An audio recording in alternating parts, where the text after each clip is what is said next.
E aí, pessoal, estamos aqui diretamente da Virada Nerd, a convite da Devi, entrevistar Felipe Andrade. Primeiro, obrigado, Felipe, por ceder essa entrevista pra gente. Obrigado. E queria te perguntar, tua primeira vez aqui no Brasil? Primeira vez. O que tá achando dessa experiência? Bastante familiar, muito mais familiar do que eu pensava, porque é uma cidade gigante, não é? Mas tem assim pequenas coisas que faz sentir bem, assim, confortável. Fizemos nossa pesquisa e a gente viu que tu é escultor também, Sim. com pós-graduação em cinema e animação, e tu faz quadrinhos. De todos essas mídias, esses meios artísticos, por que o quadrinho foi o caminho que tu acabou seguindo, assim? Olha, é assim uma coisa que eu às vezes nem consigo explicar bem, porque eu não cresci lendo quadrinho. Eu faço quadrinho porque eu gosto de contar histórias e gostava de desenhar. Basicamente era isso, porque onde eu cresci não havia muita venda de quadrinho, cresci assim num subúrbio de Lisboa e na altura as únicas edições que existiam eram de edições brasileiras da Abril. E eu tinha 1 ou 2 quadrinhos e depois recebi mais tarde um quadrinho do Corto Maltese e só mais tarde, uns 2 ou 3 anos depois, é que eu comecei a comprar em Lisboa quadrinho americano. E foi a partir daí que eu defini que era o meu sonho, era fazer quadrinho americano mesmo assim, de quadrinho americano, trabalhar para a Marvel, era assim meio um sonho. Mas ao mesmo tempo, falando com a minha mãe, né, ela falou que, ok, esse é o seu sonho, mas você vai fazer um percurso tradicional académico. E, bom, acabei entrando em escultura e escultura meio que mudou, entrei assim um pouco por acaso em escultura, mas a escultura acabou por me influenciar muito a forma de eu desenhar. Entendi. E aí o cinema também entrou num perfil que sempre é meio a minha formação de storytelling, de contar a história. É um pouco cinema italiano clássico, cinema americano anos 80, cinema um pouquinho mais independente. Veio daí e se você for ver a forma como eu desenho o quadrinho, respira muito essa forma de ver o mundo, não é? Através é quase tudo cinematográfico. E eu acho que o quadrinho encerra um pouco todos os mídias, não é? É por isso que eu ainda hoje em dia continuo tendo um amor assim muito grande por esse mídia, mesmo tendo outras valências e gostando de fazer outras coisas. Por isso o quadrinho continua a ser, é um mídia que é tão elástico, é tão plástico, que permite tanto tipo de coisa que eu acho que, mesmo que eu vá fazendo outras coisas na vida, acho que vou voltar sempre ao quadrinho. Fica assim meio uma espinha dorsal. E aí tu falaste essa questão de ter o quadrinho, de achar o quadrinho americano. Como é o mercado de quadrinhos em Portugal? Assim? Porque aqui no Brasil é muito forte, né? A gente teve Abril muito tempo, tem uma cultura. Em Portugal tem essa cultura também do quadrinho, na banca de jornal ou na livraria, é de fácil acesso ou não? Não muito, porque o mercado livreiro em Portugal é um mercado relativamente pequeno. Há lojas especializadas e depois há assim megastore como a FNAC e assim. Mas nós temos mais uma cultura como vocês têm na Folha e assim, que é uma cultura mais de cartoon político, que lá já vem desde o século XIX. E então depois os nossos artistas quase que seguiam assim uma linha editorial meio Charlie Hebdo, francês, assim. Mais satírico, né? Mais satírico, político, mais mordaz, mais essa linha. Recentemente, com a internet, o mundo ficou mais globalizado e começou a permitir que nós, artistas portugueses, saíssemos um pouquinho lá do continente e conseguíssemos explorar um bocadinho o outro lado do Oceano Atlântico e que conseguíssemos ir para mercados que possam ser mais facilmente tangíveis de um ponto de vista financeiro, não é? Ou seja, o quadrinho de facto implica muitas horas de dedicação e que se não houver um mercado que consiga absorver essas horas, você acaba por trabalhar muitas horas por nada, não é? Então, e o mercado franco-belga não é um mercado assim tão fácil de entrar. Então, hoje em dia, o que eu posso dizer do mercado nacional de Portugal é um mercado que tem muitos autores com uma linha muito autoral, porque ninguém cresceu com escola de quadrinho, ninguém cresceu... Toda a gente cresceu um pouco lendo e vendo as suas vamos dizer, os seus artistas favoritos, né? E misturando um pouquinho aqui e ali. Então, eu acho que do ponto de vista artístico é muito forte o mercado nacional, tem muitos autores bons, tem agora uma linha nova de artistas femininas que vem com outra forma de contar histórias, outro tipo de histórias, outro tipo de linha, e vem assim uma linha com gente com 20 e poucos anos, e depois tem aqui pessoas assim mais ou menos da minha idade, com 30.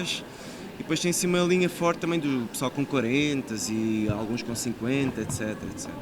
E é engraçado que tu falou isso da questão do mercado franco-belga. A gente entrevistou também na CXP do ano passado. Tu lembra o nome dele, o italiano, da Image? Isso, ele falou que ele foi para o mercado americano porque ele tentou o mercado italiano e queria só que se desenhasse como Bonelli. Não havia uma abertura muito grande para outros estilos, e o mercado, ele falou do mercado franco-belga também, e é isso que levou ele mais para o mercado americano. E é engraçado porque aqui, por exemplo, a gente pega a realidade do Brasil. O Brasil, geralmente, a pessoa consegue fazer uma produção grande antes de galgar o mercado americano, né? Então tem muito essa questão. E aí tu tá aqui lançando, tem um gibi que está sendo lançado aqui que é teu com Ram V, né, que é um autor indiano, e já é o segundo gibi que vocês fazem juntos, exatamente, né? E você já tem uma dinâmica de trabalho própria? Como foi? Ou é só, tipo, ele manda os roteiros e eu faço? Não. Se você for ler o que nós fizemos, é uma colaboração artística mesmo. Então, qualquer colaboração artística tem de haver uma relação por trás. Uma relação de... Não tem necessariamente de ser uma amizade, mas tem de haver uma relação onde exista amizade também, não é? Mesmo nós nos vamos vendo aqui e ali, não é? Porque ele vive em Inglaterra e eu vivo em Portugal, e vamos encontrando mais nos eventos de quadrinho, na verdade. Mas quando nós trabalhamos de uma maneira bastante orgânica, como se fosse quase na mesma sala. Então ele escreve de uma maneira, literariamente falando, fantástica, não é? Assim, ele escreve muito bem, quase fora de um meio, é uma linha mais quase de romance, não é? Uma coisa assim mais poética. E o meu trabalho também tem um bocadinho essa linha, portanto eu acho que casa muito bem. E o nosso método vive muito também de uma conversa prévia antes de cada capítulo. Há uma conversa antes de cada livro, e entre capítulos nós vamos conversando, batendo papo, falando de ideias que cada um tem para o próprio esquema das páginas, etc. Eu acho que isso dá assim um aspecto muito mais real àquilo que nós vamos fazendo, não é? Não é essa coisa de, olha, desenha lá 22 páginas e depois logo se vê, não quer saber. Não, há uma forma de estar atento a como se faz as coisas, e eu acho que aquilo que ele escreve acrescenta ao meu desenho, aquilo que eu desenho acrescenta ao que ele escreve. Por isso é que é uma colaboração que tem tido, isto é o que eu sinto, tem tido assim uma resposta boa também por parte do público. A gente teve acesso e até veio a dúvida, nem sabia que o Ram V era indiano, né? A gente viu o background, e é justamente por causa disso. É uma cultura, são culturas diferentes, assim como o português, apesar de ter suas diferenças, apesar do histórico de colonização. Nessas conversas também tem muito dele querer passar esse background cultural que ele coloca também nas obras dele? Inevitavelmente, porque a Índia é como, nem é outro país, nem é um país do outro continente, é um outro planeta. Tudo é diferente. A roupa é diferente, as marcas de carros são diferentes, os veículos são diferentes, a construção é diferente, a organização das cidades, vilas, aldeias, é tudo diferente, a comida é diferente, a forma de comer é diferente. É tudo tão diferente que eu acho que se eu não tivesse ido lá antes, eu fui há 2010, acho eu, 2011, que eu fui na Índia, e sempre tive esse desejo, porque a Índia, para nós portugueses, tem uma relação relativamente própria, porque como existiam cidades-estado que ficaram portuguesas durante muitos séculos lá, ficou assim uma coisa meio hermética, que tinha uma cultura própria, entre cultura portuguesa e cultura indiana, como é Goa, ou como é Diu, ou assim. Então eu fui lá assim sempre fui fascinado com esse legado histórico português na Índia, mas também fascinado pela Índia mesmo, não é? Então, tendo esse background, acho que ajudou muito a receber as dicas que o Ram e os inputs que ele queria e achava interessantes, que podiam ser importantes para contar a história. Acho que eu também conseguia entender bem aquilo que ele me entregava, não é? Porque havia essa relação já de background que eu entendia na real como é que era a Índia. Não é? E justamente a gente falando, a questão do background, a diferença cultural, tu é um cara que já desenhou o super-herói, o cyberpunk, são estilos completamente diferentes, assim. Como é a tua pesquisa para esse tipo de material e tu costuma absorver muito das tuas pesquisas para usar, por exemplo, um pouco do cyberpunk ajuda no super-herói, um pouco do super-herói ajuda no cyberpunk, que ajuda numa história mais autoral, talvez tem um pouco disso no teu trabalho? Eu não sei os outros quadrinistas, mas eu sinto que é um pouco, é quase como se eu fosse um cozinheiro, ou seja, quando eu aprendo a desenhar um robô, vamos dizer uma coisa assim mais cyberpunk, fica gravado na minha memória, como é que funciona um ambiente mais cyberpunk, aquilo fica gravado, né? Se eu desenho uma história de super-herói, também fica gravado.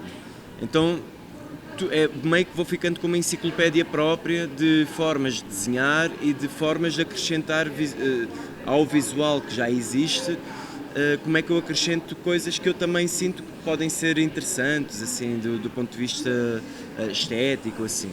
Então, eu acho que um quadrinista, para ser bom, tem de saber desenhar tudo, não é? Porque, sei lá, eu agora estou olhando aqui, vejo plantas, vejo um corrimão, vejo árvores, vejo pessoas, as pessoas estão vestidas com uma roupa diferente, estão atrás, vejo pessoas que estão passando com uma outra roupa diferente, tem caixote do lixo, e isto depois, estes pequenos pormenores variam de sítio para sítio. Se você for para os Estados Unidos, as organizações e a estética é completamente diferente. Se for para Portugal, a estética é completamente diferente. E então, eu sempre fui muito interessado nessas pequenas diferenças culturais. Então o meu foco sempre foi desenhar bem o suficiente para conseguir interpretar essas diferenças culturais de uma maneira que o meu traço não sofresse consequências disso. Então eu acho que saltar de super-herói para cyberpunk ou fazer um Red Flavors, o meu método é sempre como se fosse quase cinema. Faço uma espécie de reperagem, faço um estudo de personagem muito afincado, faço um estudo de situação, dos edifícios onde a história se passa, etc. Preparo bem a história para depois estar pronto para desenhar o que a história pede. Esse é o meu método. E a gente estava conversando um pouco antes de fazer a entrevista, né? Tu trabalhaste 13 anos na Marvel, por aí. Nesses 13 anos, teve algum personagem que tu não desenhou e que tu gostaria muito de ter desenhado? Tenho. O que eu mais gostava de desenhar assim, porque acho que é um personagem incrível, é o Silver Surfer. Eu também faço surf, portanto a relação de ter uma prancha que voa no espaço já é uma coisa assim fantástica, né? E depois a coisa de ter o vazio de todo aquele universo meio espacial da Marvel, do Kirby, etc. Para mim é aquilo que eu mais gosto do universo Marvel. Eu adoraria fazer esse personagem. Depois assim no nível mais terreno, vamos dizer assim, gosto muito de personagens assim clássicas com que eu cresci a ver desenho animado. Vocês falam assim, desenho animado? Como o Gambit, Jubilee, esses personagens assim um bocadinho mais icónicos, X-Men. Mas o personagem que eu mais gosto do universo Marvel, tirando o Silver Surfer, como eu falei, é o Spider-Man. Porque o permite desenhar Nova York de uma maneira incrível, né? Você pode brincar com o jogo de câmara, tem a coisa dele andar no meio do trânsito, tem o movimento, eu gosto muito de desenhar movimento também. Portanto, tem assim uma série de coisas que eu gostava de desenhar. Fortunadamente já desenhei algumas páginas onde o Spider-Man, por exemplo, aparece, ou já desenhei umas páginas onde a Jubilee aparece. Gambit, por acaso, nunca desenhei. Mas sim, são um pouco esses universos assim. Eu queria te agradecer pela entrevista. Muito obrigado. Foi um prazer conversar contigo. Então, fiquem ligados, gostaram dessa entrevista. Agradecimento ao Devir, que convidou a gente para fazer essa entrevista. Fiquem ligados, tem sexta semana. Até a próxima. Tchau.